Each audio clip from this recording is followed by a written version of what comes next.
Ladies and gentlemen, boys and girls, welcome to episode 26 of the Locker Room Life podcast. Holidays are in the air. Snow is on the ground. Not here in Arizona, but everywhere else it is. It's feeling like the season. I'm with my boys, Owen Baker, Logan Kuvo. Boys, how we feeling out there? How's life? Almost the end of the year. What's going on? Frank, Logan, good to see you guys. Life's been good. I'm back in the hometown of Howell, Michigan, enjoying some time off. Nice to see the family, catch up with some friends. And yeah, it's been really, really cold. You know, coming from Houghton, I thought, hey, maybe I'll get a little warmer weather coming downstate, but I couldn't be more wrong. It's been the exact same. A little miserable, but you know, you deal with it. Christmas right around the corner, and then it's right back into things. Hello, everyone. It's miserable, as Bake said, probably the perfect word to put onto that. Miserable. It is 8 degrees Fahrenheit where I am. Feels like -8. You know, real quick, why do they put 8 if it feels like -8? That's my question. Why don't you just put -8?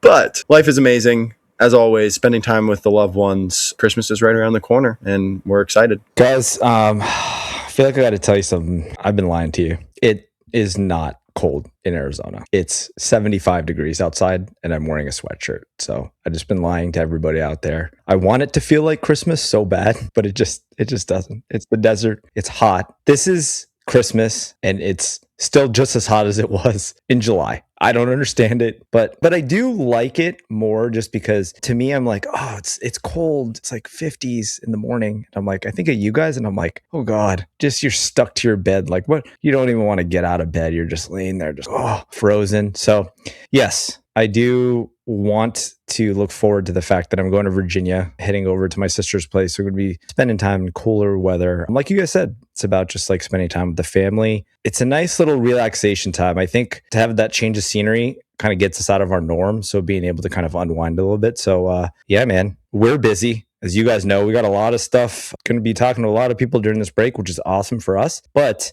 we are going to enjoy the holidays with our family, with our loved ones, just kind of dial it back a little bit, you know, just end the year off on a good note and then ramp back into 2026. But boys, a lot of stuff going on in the hockey world, a lot of stuff going on in life. What do we got? All right, guys, I'm sure everyone's heard of blockbuster Quinn Hughes trade, but I kind of wanted to talk about, you know, he played his first game with the Wild a few days ago and, you know, he gets on the podium and they're asking him questions. And apparently he was in New Jersey the day before the game he was supposed to fly in, and he leaves his hockey equipment in his brother's car. I'm sure he had a lot on his mind, but, you know, he gets on the plane, he gets there, and he realizes, oh, crap, I don't have my gear. And they were playing that night. Luckily, the Wild, you know, figured it out and were able to fly his gear in that day. But what a debut for the guy. And I couldn't imagine what he was thinking in his head. And we've all been there, guys, at one point or another. We've forgotten something along the way, but for it to be with your new team, first game, and you forget it all, pretty crazy. Bake. It's like PTSD every time I think about forgetting something. Joe Schmazza, shout out Joe Schmazza. I've probably told this story before, but I forgot my skates. Coach made me wear his skates during practice, and he coached from the bench. That was my experience with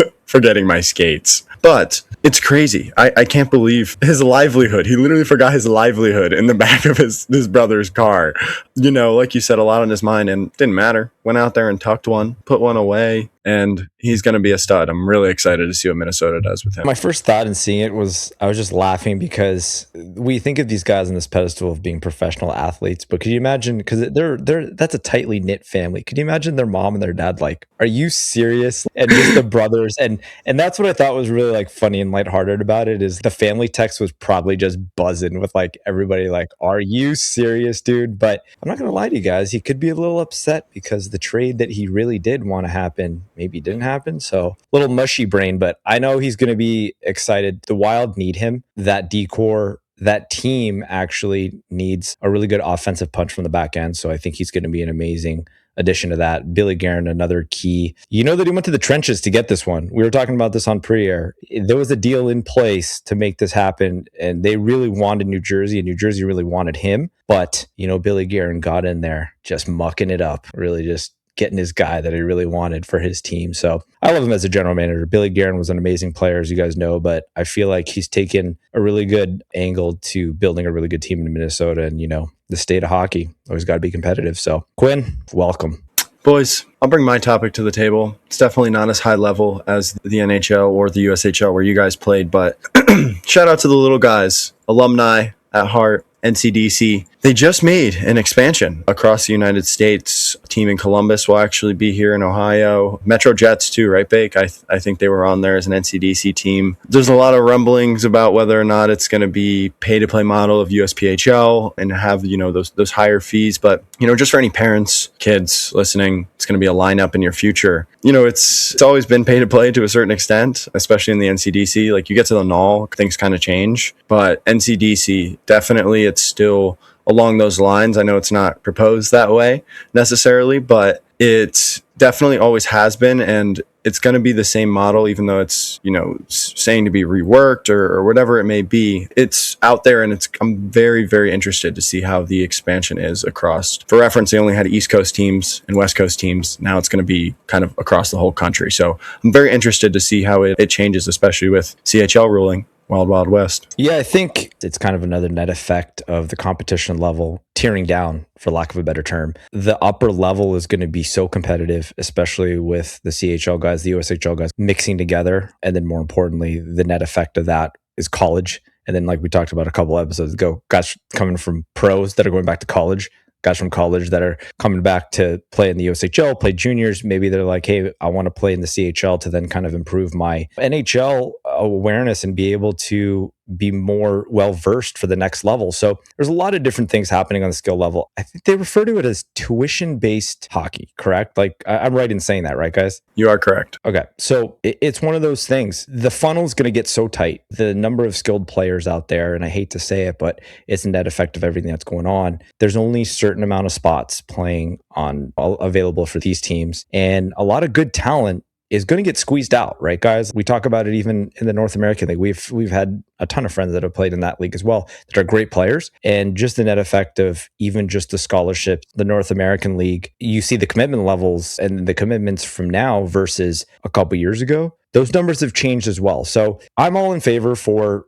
giving the guys more opportunities to play and be seen at a level where, from a scouting perspective, they're being able to be seen and being able to evaluate their talent on a fair shake, because nothing is worse than going to a team where you're just there because you feel like you should be there, but you're really not having an opportunity to play. So the next generation that's out there that's looking to make these key decisions, this is going to be opening a little bit more doors for you. I think it's amazing to just do your research, be able to really look for the best place for you to develop, know your coaches, know the teams, know the league, and you just pick the next best step for yourself. So that's going to be different for every player that's out there. We all went through it. And I think that that's why we wanted to talk about it, because there's a lot of key decisions that you're going to be making, especially for those younger generations that are looking for juniors, looking to play juniors. And the landscape has changed. It's changed, and it's ever changing every single day. So just do your homework, get with people that are in that respective league, and just pick the best place for you and what you feel like is going to be the next step for your hockey journey. Bakes, before you say something as well, I'd like to say, Frank, you made such a good point. That one guy who comes back from college and goes to juniors pushes that last guy down to the North American League, and then pushes that last North American League down to the NCDC, and then it's the same thing kind of down the ladder. So it's definitely a way to look at it.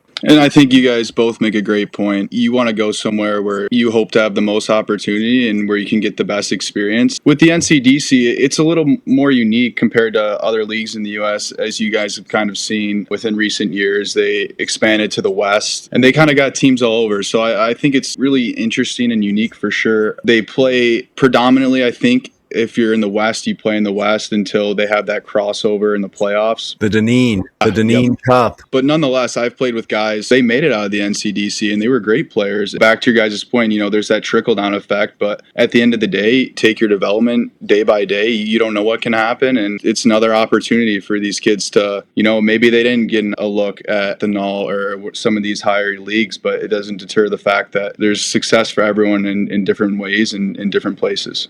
Yeah. Great point, Bakes. We're just here to make sure that the younger generation has that knowledge and being able to really look at their options so that they can make the best decisions. All right, boys. You know how I like diving into these scientific miracles that are happening out there. And boy, do we have another one. For those that didn't hear, it was the first successful stem cell surgery that was done in Japan by a Japanese scientist, which brought a paralyzed man to actually be walking. This is amazing on a lot of different levels, because the amazing aspect of medical science is being able to change people's lives. And this is not only an athletic level, but this is changing and could change people's lives. So as you guys know, stem cell research has been something that's been going on for a really long time. There's notable athletes that were going overseas and getting a lot of procedures done stem cells wise, because the science behind it is essentially it's using biologically your stem cells and either like re-injecting them back into you, which are fresh cells, which helps regeneration, or healthier cells from another source, which can then help healing, regenerate, and essentially all top athletes. I remember Kobe Bryant, when he had torn his Achilles, he actually went into Europe and he got a stem cell surgery, and he said it. Rest in peace, Kobe Bryant. But before he passed away, he said, this had helped me. If I did not have this, there's no way I'd be playing right now. And if you think about it, even in basketball, the Achilles, jumping, leaping, those are things that the Achilles tear to a basketball player is like a lot of times is kind of the end, because your explosiveness is gone. So just being able to have something like this that's kind of evolved into, this was put into somebody's spinal cord, and this paralyzed man is now able to walk. So I'm excited about just being able to have the implications of how this can be used on not only at the athletic level, because as we know, these guys are finely tuned athletes in life and they want to play as long as they can, but more importantly, just life, right, guys? Like, we have people, our parents, we love them to death. I think this is something, as those tissues and the body, starts to kind of die out a little bit, just being able to have something that could be just a potential source for them to be able to live a little bit longer. What do you guys think? I know we kind of talked about the science behind it and everything beforehand, but if you guys seriously look into this and read, I still can't even comprehend the science, everything that goes on behind it. But kind of like you said, just on a human race standpoint, like, this is obviously incredibly insane news, and we don't know where it's going to go from there, but it's amazing in itself, and I can't wait to see where it goes. I'm kind of blown away. I mean, it's nuts. I'm immersed in kind of the AI tech portion of it. I've never been super throwing it out there. Like, I'm not proper medicine, not the most familiar with those things. And it's so crazy and so cool to see a country, I mean, like Japan, they're so far ahead. They're so far ahead and doing so many cool things. And, it's awesome. Like what Bake said, it's only going to help people and continue to help people. And just the process behind it. It's from the bone marrow, right, Frank? That's where you get stem cells from, correct? Yeah, there's a couple of different areas, but mainly the bone marrow, because the cells are the most kind of coveted and fresh, I guess you could say. Don't quote me on that. I'm not a doctor. No, I think it is.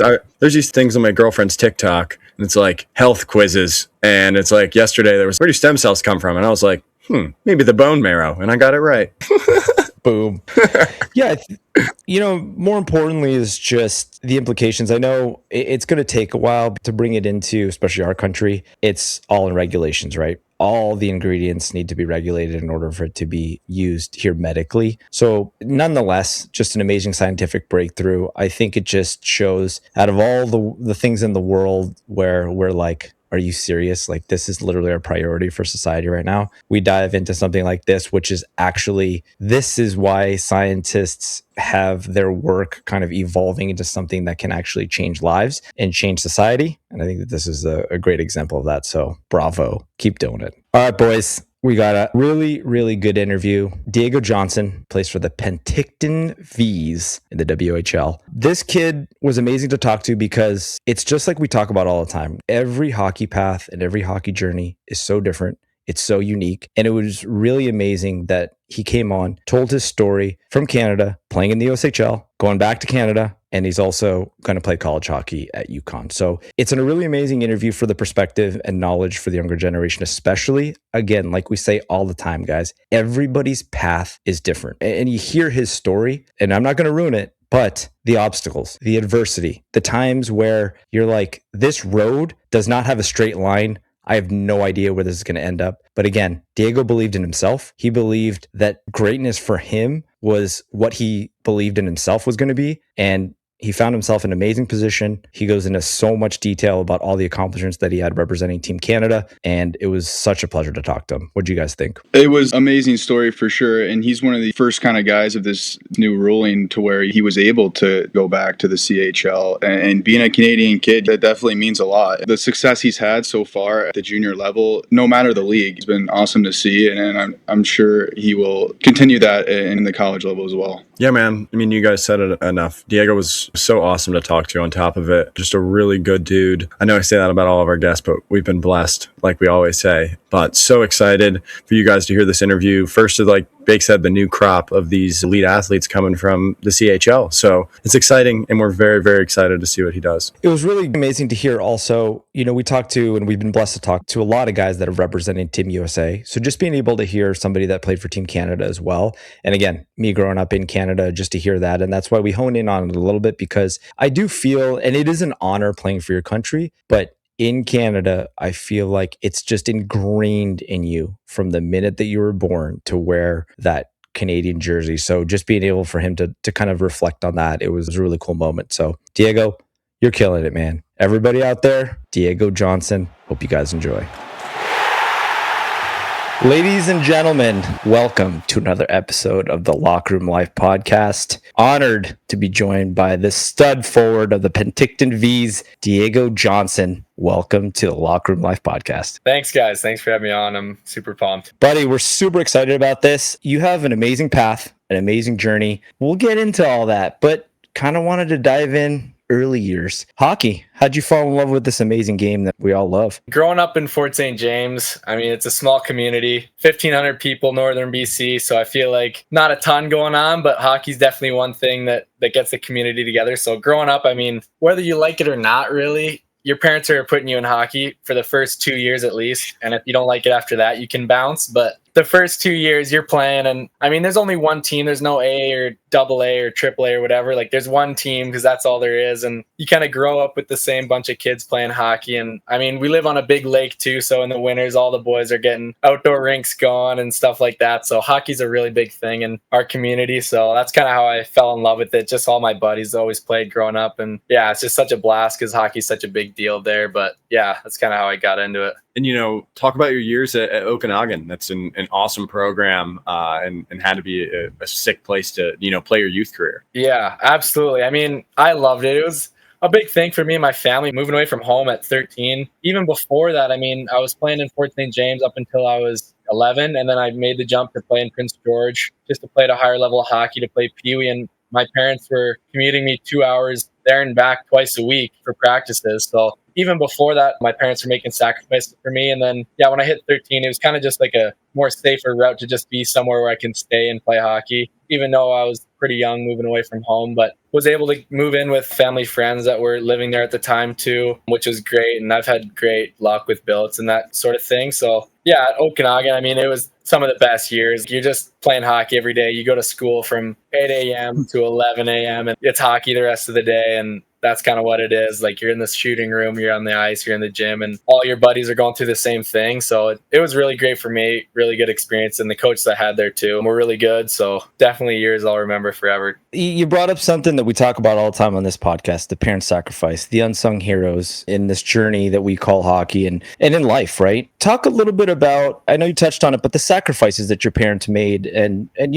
give them the shout out because they're a big part of why you're here. Absolutely. I mean, like, my parents and everyone in my family, it's not even my parents. Like, I remember going back to those days where it was like, I got to be at practice at 6 a.m. in Prince George on a Thursday. We're spending the night on Wednesday to make practice at 6 a.m. in PG. And it's like, it's not even just my parents, like my uncle, my grandparents, like helping me out. And everyone in my family has been so supportive throughout my journey. It's like, you can't do it without them. And especially my parents, like just everything growing up. Like, my dad was my coach growing up in Fort St. James as well. So like just him putting all the time into, yeah, like your parents are everything. You couldn't do it without him. And I'm lucky enough this year that my dad was able to get me in and I got to live with him this year. So that's been great too. So he gets a little bit of reward for helping me out. I get to live with him. He gets to watch live hockey every weekend. So just to, focus on that for a second, it must be so surreal for all members of your family to, see where you are and where you're going with your hockey career. It's just the biggest congratulations, not only to you, but also to them. It's a lot of testament to who you are as a person growing up with people you grew up with. So that's awesome. But I want to know about your junior hockey journey. It was everywhere. You've experienced so many different leagues and so much different talent and challenges. So I'd love for you to talk about that. Yeah, I mean, that's definitely why I love the game so much. Like, I've been able to get in so many new opportunities and meet so many different people that the game has blessed me to happen with. And it's been great. I've been kind of all around the block with junior hockey, and it's been so cool to kind of see everywhere. Even last year, I'm playing in the USHL, and I'm in Cedar Rapids, Iowa right now. Where am I? Like, I'm from northern BC. Like, what's going on? I would never be here if it wasn't for hockey. But yeah, junior, I mean, kick things off. Like the WHL, growing up,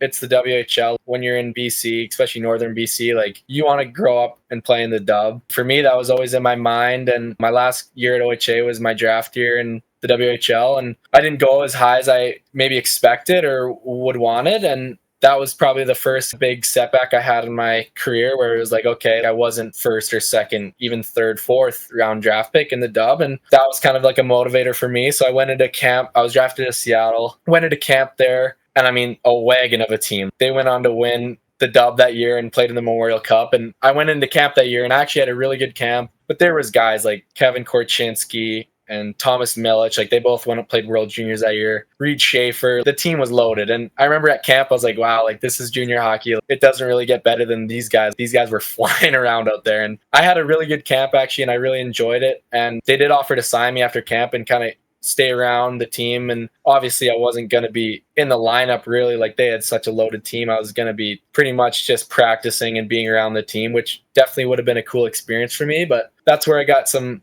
advice from my parents. It was kind of like, maybe try out like junior A for a little bit and kind of see, like, play some more. And I had an opportunity to sign with the Merit Centennials that year in the BCHL and get good opportunity as a 16-year-old. Like, it's not very common where you can play quite a bit. So I ended up going there. I didn't sign in Seattle. And I told him, I was like, just give me till Christmas. Like, I kind of just want to feel out junior hockey and see junior A and like what it's about. And I had an unreal start to my junior career. Like, in Merritt, I started off hot, and I never even talked to or heard of college hockey before, like in the States. And within the first couple of weeks of playing in the BCHL, it was every school's like calling me, man, this is awesome. I'm looking at videos on YouTube. I'm like, holy cow, like this is unreal. College hockey's where it's at, guys. Like, let's go here. And I went on a couple of visits right when I was young there, and I loved what I was seeing. And then I went to Wisconsin, and I committed to Wisconsin. I loved it. It was under Tony Granato, and they were just great coaches and great people as well. And I mean, when you're 16, especially for me, like, I don't really know a lot about it. And it was just something that was really cool. And I was like, yeah, like, let's go, sign me in kind of thing. So I committed to Wisconsin. And then after that, Merritt left Hockey Canada. And for my 17 year, I was like, it was a big thing for me that I wanted to play in World Junior A Challenge. I wanted to make Team Canada, because not every day that you're going to be able to wear the Leaf, especially in Canada. Like, you're not going to be able to play for your country very often. So I knew that was a good opportunity for me to, one time in my career, maybe not every day that's going to happen. So I made the decision to leave the BCHL and go to the AJ, where they were still in Hockey Canada. So I'd have the opportunity to make the World Junior A team.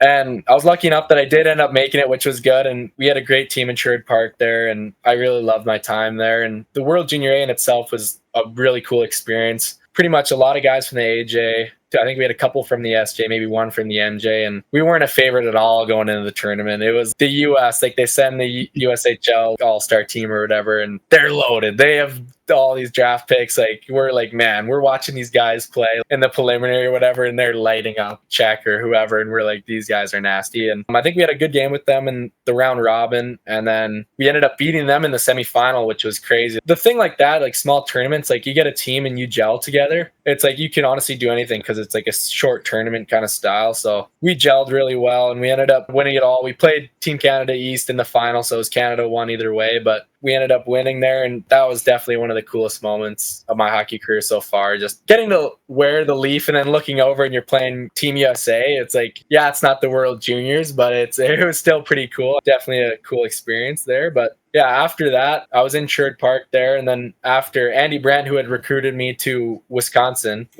got the head coaching job in Madison and was coaching the Madison Capitals in the USHL. He kind of gave me a call after World Junior A and was kind of like, we got an open spot. in Madison and we need a guy. He's like, Johnny, like, we got a good relationship. Can you help me out here? And I was like, yeah, Brando, I'm coming. So I went down and now I'm playing in the USHL and I've played in 3 leagues in maybe less than like year and a half here. And I'm like, this is pretty cool. I mean, I kind of felt like I was going up. In my junior career, I played a lot of different junior teams, but I've never been traded. I've never been traded in the same league. So it's kind of like I'm going from different leagues. But yeah, the USHL was definitely one of the crazier jumps I had, for sure. I mean, just the pace. I wasn't really used to it in the AJ. And I remember my first game, we played Green Bay at home. And I don't know if you know the Madison Capitals rink, but it's a small barn. Yep. We're playing Green Bay, and the first period, I'm gassed. I'm laying in the trainer's office on my back, like huffing and puffing. Don't really know what hit me. Like, this is a fast hockey, and I'm giving her out there. Like, my style of hockey is kind of fast and hard, and I'm trying to finish every check out there. And I'm like, this is fast hockey. And it kind of took me a little bit to get used to. Maybe in the third period, I was getting it up there, but that was definitely probably one of the hardest jumps I made. But yeah, my time in the USHL was great. Madison was such a good spot. Andy Brandt, he's been doing really good things with that program. Ever since he took over that year, I felt like they've gotten better and better each year. And it's just bound to happen that they're going to have something special happen here pretty soon. So yeah, obviously the USHL has been really good. And then after that, I got the rule change was like crazy, right? Like that kind of came out of nowhere and people were like, okay, what's going on? And I was like, yeah, I felt like for me, I got an opportunity. Then I found out that Penticton's getting a team. I grew up playing OHA, Okanagan in Penticton, and you grew up watching the Vees. Like that's what you do. Like you have an off day and you're going to watch the Vees. Such a sick barn, such a sick junior team. And I'm always looking up to them. And now they got a dub team. My dad had bought a business in Penticton 2 summers before. He's living in Penticton now. And I'm like, man, that almost sounds like the perfect setup. We got a dub team in Penticton. My dad's living there. Like, if I can make this happen, this would be such a cool way to kind of end off my unique junior career. And it ended up happening. I ended up getting a trade from Seattle. My rights were still in Seattle, and I got a trade to Penticton. And yeah, kind of the rest is history. Like, it's been great so far. I've been loving every minute of it and just trying to soak it in, living at home and being back here. Like, I know everyone in Penticton, so it's been absolutely phenomenal so far. Buddy, holy smokes. So much to go so through. Much. Yeah, it's unbelievable. But, you know, the number one thing, man, and this is consistent throughout all of our guests, no matter who we talk to about their hockey journey, there's a couple key factors that are consistent, right? Number one is we have this innate ability to just transition into different situations seamlessly just because we have a goal in mind. You're another example of that because you just believed in yourself to say, you know what, it doesn't matter. You had the horse blinders on to say, it isn't about the league, it's about myself. It's about the best decision for myself. And I feel that that's something that needs to be celebrated, especially in hockey and in sports as a whole, because it's not an easy thing to do, right, guys? To just get into these different situations. And I always try to explain this to people,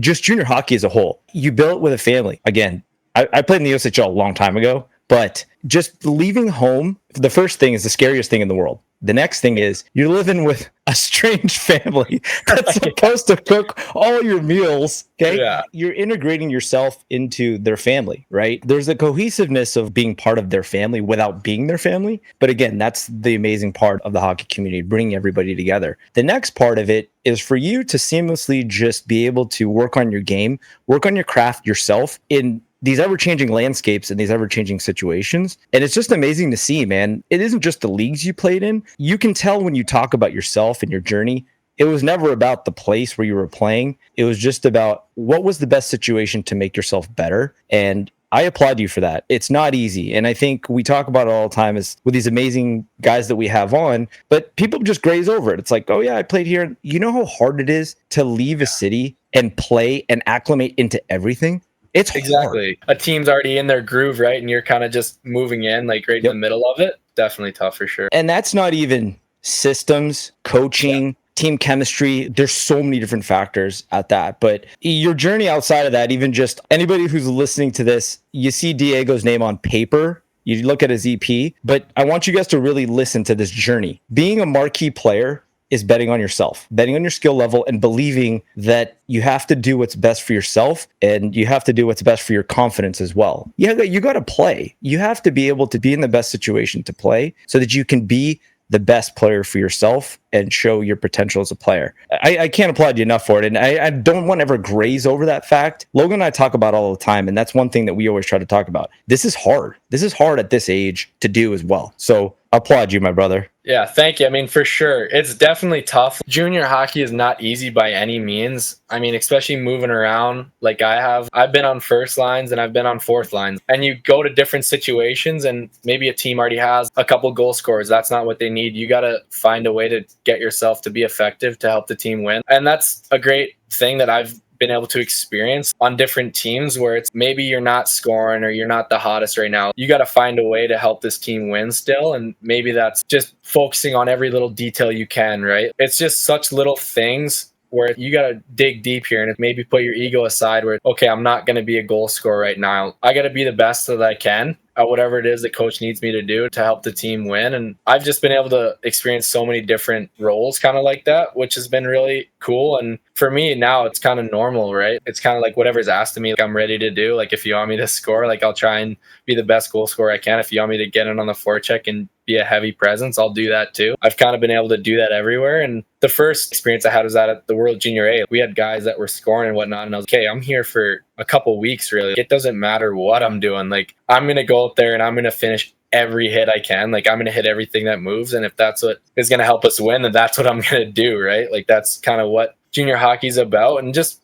maintaining confidence through that too. Last year in the USHL, I'm 18. I had a decent junior production like before that. And I went on a 20-game goal drought last year where I'm not scoring and I really need to find ways to keep my confidence up and to still help the team win and stay in the lineup. And it just gets to that point, right, where you're battling every day and you just got to focus on the little things at practice and maintaining confidence through practice and stuff like that. And then, I ended up finding my game and I had a really strong second half. Times like that are tough for sure. You just got to set back. And I'm a big believer in things happen for a reason, even though it may not look the greatest at first, but I feel like things happen for a reason and you kind of just got to go through the process of it. Yeah, man. Seriously, dropping some seriously good knowledge for anyone listening. I mean, it's just, it encapsulates the whole journey. We've talked to the guys who've never been traded and never been cut and played for the same team forever. And that's a different hockey journey in itself, but yours and seeing all the adversity and all these decisions that you had to make at such a young age is very awesome to see. At 13, choosing to leave home to pursue your dream is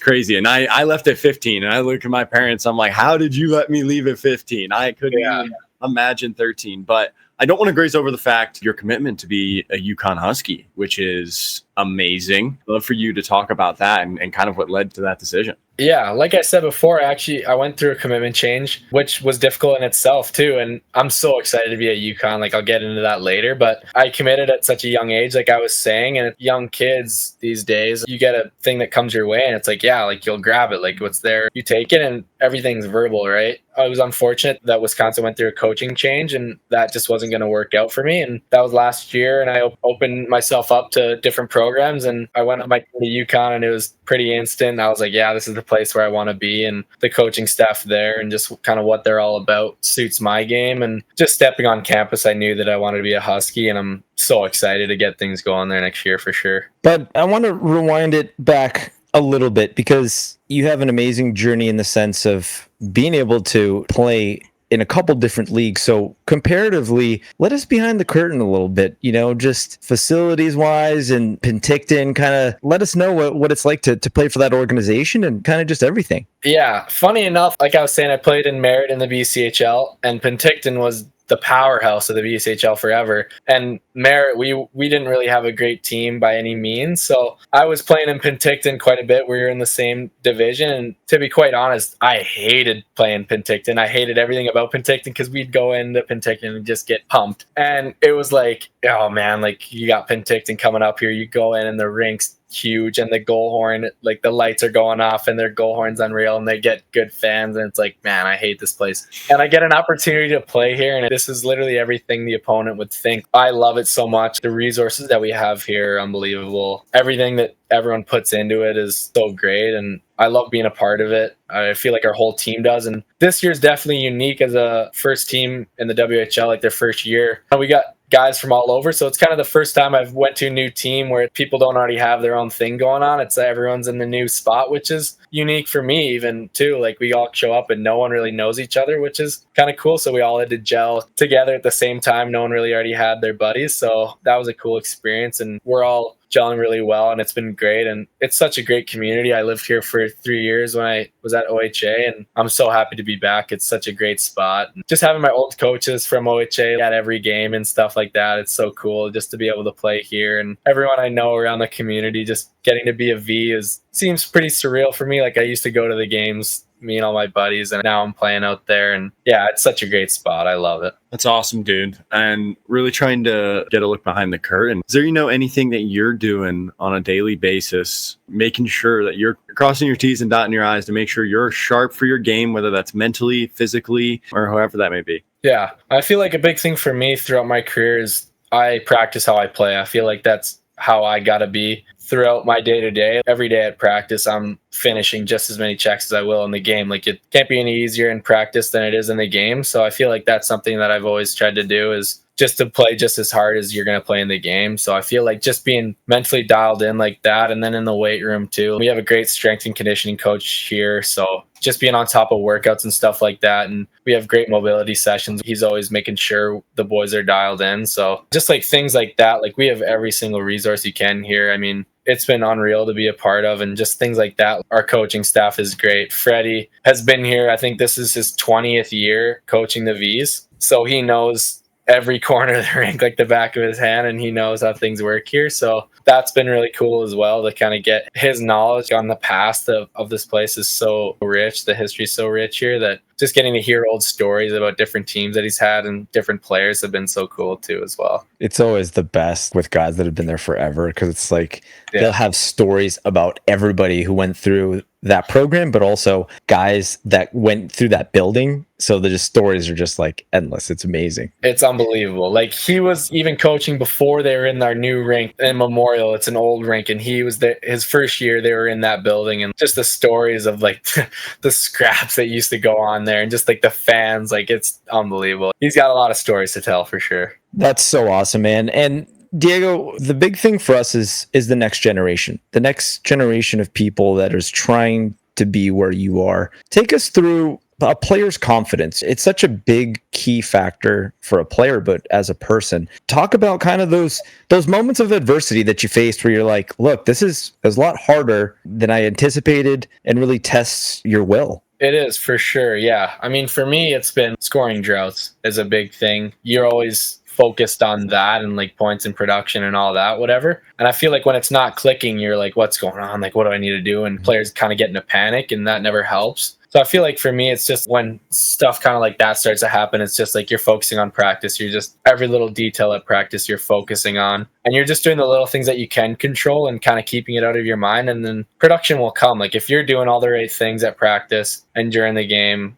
and putting in extra work, shooting pucks, whatever it may be, just to keep your confidence up. And confidence comes from practice. You're trying to score every rep in practice. Like if you're not scoring in the game, you're trying to score every single rep in practice. So you can find that touchback. And yeah, confidence is a big thing moving around, like especially leagues when I go to this different league and it's like I have expectations where I need to score or whatever. And it's like I'm not. You're starting off and you're not scoring. You get in kind of like a little hole. Those are just the kind of things you can't really let happen. Is you got to focus on the big picture and the process and kind of work through it. Like everyone goes through it. So you kind of just got to tuck your chin and just battle through those days. You're going to have tough days, but you're going to have good days as well. So fight through those tough times. I'm so glad you said that. It goes exactly into my next question of like, how are you falling in love with that process? Kids out here are seeing everything so accelerated. They're seeing commitments at such a young age. They're seeing these kids go somewhere else. How are you staying grounded and in the moment and staying present while still having all these awesome things, ahead in your career? Yeah, absolutely. I mean, I feel like every day I'm just trying to soak it in. We get all these great opportunities, and it's like you just got to believe in the process. If you asked me couple years ago if I was going to be playing in the Western Hockey League. I was drafted in the 7th round. I was like, yeah, probably not. But here I am. And it's like you just keep working every day at it. And good things are going to happen if you're doing things the right way in the off season or during the year. If you're putting in the work, good things are going to happen if you believe in yourself as well. I feel like just believing in yourself and kind of betting on yourself has been a big thing for me. I felt like I've always bet on myself. And that's what you got to do in this industry. It's just kind of just like what you got to do to go on to the next level. So that's been a big thing for me, is just bet on yourself. I got a question, because you're playing in a pretty unique time of junior hockey as a whole, right? A lot of changes on all levels. The NIL, just being able to now with the new ruling, players, which we love, players being able to play in a lot of different leagues so that you can really be the best player for yourself, but more importantly, find the best situation for yourself as a player. What is your, as a player, knowing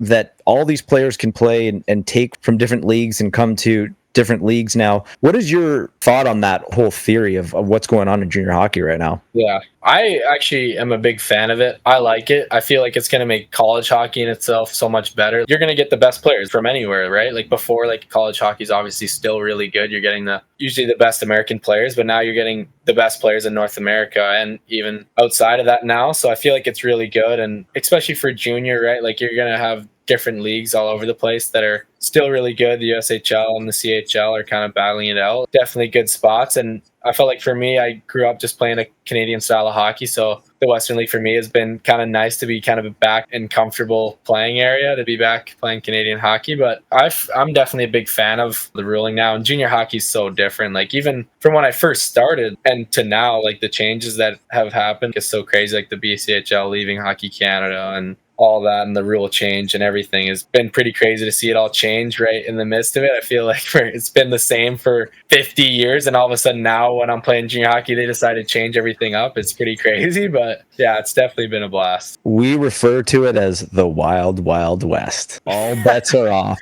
It's just everything's rolling, everything's going. Exactly. It's crazy, man. It just makes me think, just about the whole landscape of everything. Me and Frank literally talk about it every day. We're psychos. We talk about just how everything is changing, how all of this is just going to keep evolving. And I know you touched on it a little bit about the NCAA, but to Frank's question, to piggyback off of it, I know you said you think it's going to elevate the play, but you mentioned also the Canadian style of hockey. How do you think things are going to mesh with the different styles? Because, we all know college hockey completely different than a CHL game. Completely different. Absolutely. It's night and day. It's been the same for so long, like you just said. So what do you think is going to happen there? Yeah, it's kind of like where you just kind of sit back and watch it unfold. Like it's going to be cool to see what happens here. You got a lot of young kind of studs from Canada that are going to play college hockey now, and they're used to high production in the CHL, and that's really not what the NCAA has been about forever. It's hard to put up points in college hockey. Like everyone knows that. It's kind of just the style of play and how structured it is. It's definitely going to be a big change for a lot of players, but I feel like it's definitely going to help the development of players. You're working on your defensive game so much more, and just the structure of the game is so much more important, and it's definitely going to make it so much better hockey. And even for the NHL, like the development that's going to come out of NCAA now is unbelievable. So all right, buddy, close your eyes. You're in next year. You're on UConn campus. What is pumping you up the most about being a college hockey player at UConn? Man, I've been itching to play college hockey. I've been ready for it. It's like, let's go. I'm not taking anything for granted. Let's go, boys. I've been playing juniors for a while. I've been around. Like, it's time to play some college hockey, and I'm just so excited for it. Definitely just the rank of fans, like everything about college hockey. I'm just so excited to experience that whole college experience, and I'm fired up for it. It's going to be awesome. Man, and a stud team too. Bunch of beauties on that team. I'm lucky enough even this year, like I got a teammate of mine, Britton Alstead, that's committed to UConn as well too. So we'll be both going there too. Got a buddy coming with me right along for the ride, so it's going to be pretty sweet. There's a couple of people part of you're adding to the Locker Room Life family of the UConn commits, Colin Frank, Dumphy as well. So it's going to be a unit. UConn, you heard it here first. I want to give this space to you. We usually do it with most of our guests. Give a shout out to certain people. Name their names. Name them if you want. Name them if you don't. But give a shout out to the people who have shaped yourself not only as a human but also as a hockey player. Like I said, my parents have been unbelievable. I thank them every day. When I'm away from home, I try and call them as much as I can to say how much I'm thankful for them and how much I love them. But for me personally, being away from home, I've had such unbelievable good luck with billets. I mean, I've had the 3 billet families, and they've all been unbelievable. I'm in contact with every one of them still. My billet family from Sherwood Park, they came to Madison last year in the USHL to watch me play, and they're unbelievable. Like, I still see them every summer. I'm keeping such good contact with them. My billets from Madison, same thing. Unbelievable. I'm still in contact with them, and moving away from home at such a young age, it's such an important piece of hockey, getting a good billet family and kind of just getting a place where you feel like at a home away from home. And that's something I've been incredibly lucky with. And those are definitely the people I want to shout out, because it's just made it so much easier,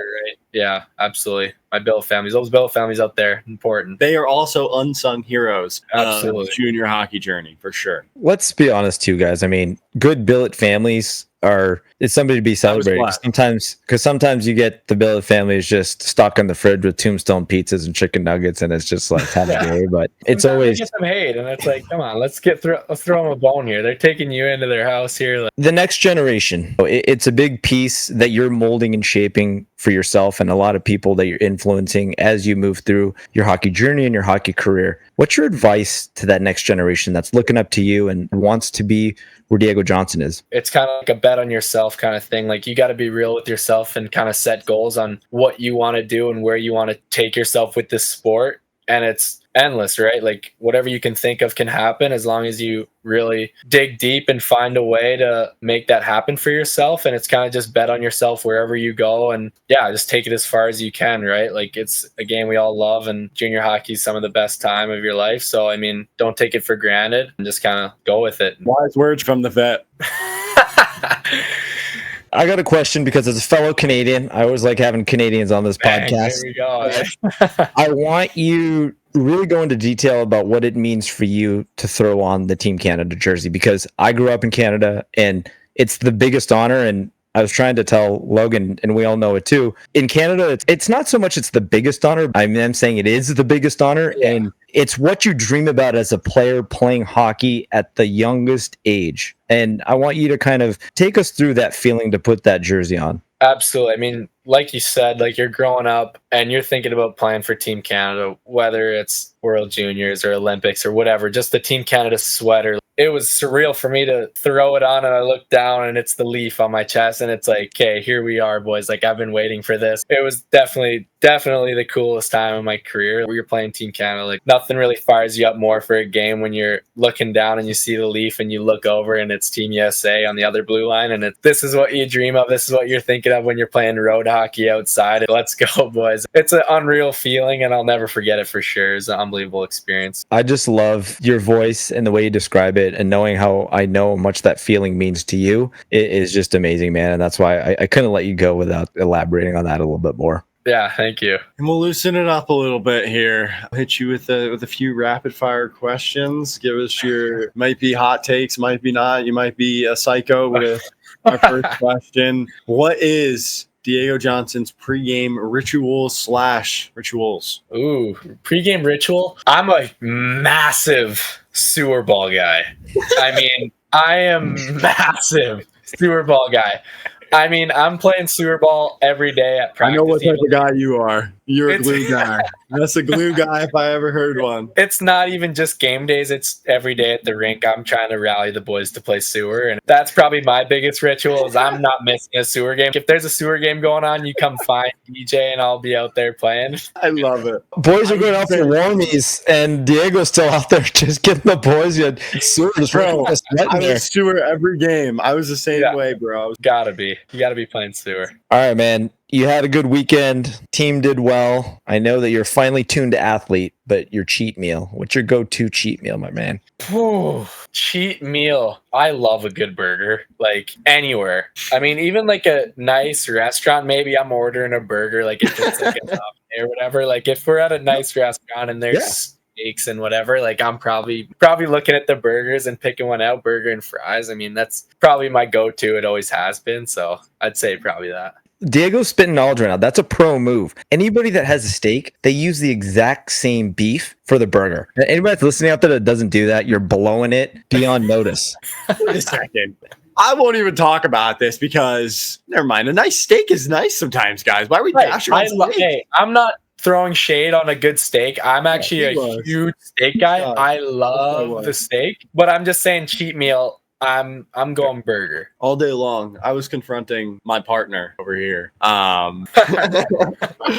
know what this answer is probably going to be, but I have to ask it. What's your most memorable game in your hockey career? Oh, well, that's tough because before this year, I'd be instant like you're thinking probably the gold medal game, like at the World Junior A. Winning gold, I mean, it's definitely unbelievable. But this year, I actually had a pretty cool experience. Home opener for our team, packed building. I mean, I think there was 5,300 people there. All my family, all my friends and family from Penticton are there. And we're playing our rivals, Kelowna, and it's unbelievable. Like, our building is packed, and there's been so much hype on it ever since they announced that there's going to be a dub team. And I was lucky enough to get the start, and I'm like, oh man, this is unbelievable. I'm playing simple. I'm going to try and go hit everything simple, like get off, like hit a couple guys and get off kind of thing. And the puck drops and it goes back, and I look up and I'm on a 2-on-1, and I get a pass and I bury it. And I'm like, are you serious? Like, I just buried 11 seconds into our home opener, and the place is rocking. And I was like, this is the coolest moment ever. Massive celly. I black it. Hold on. What was the celly? You got to take us through the celly. 2-on-1, like it was backdoor. I kind of crashed into the net, took the net out.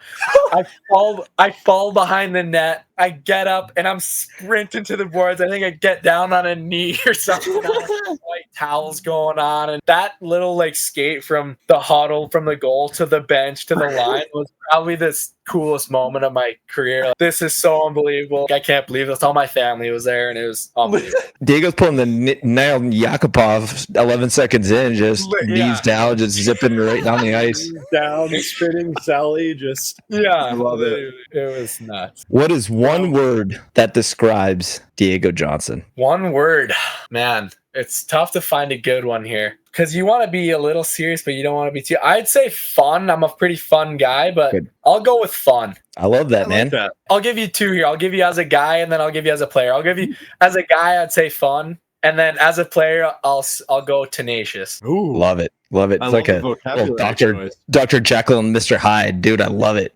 Diego, fun and tenacious.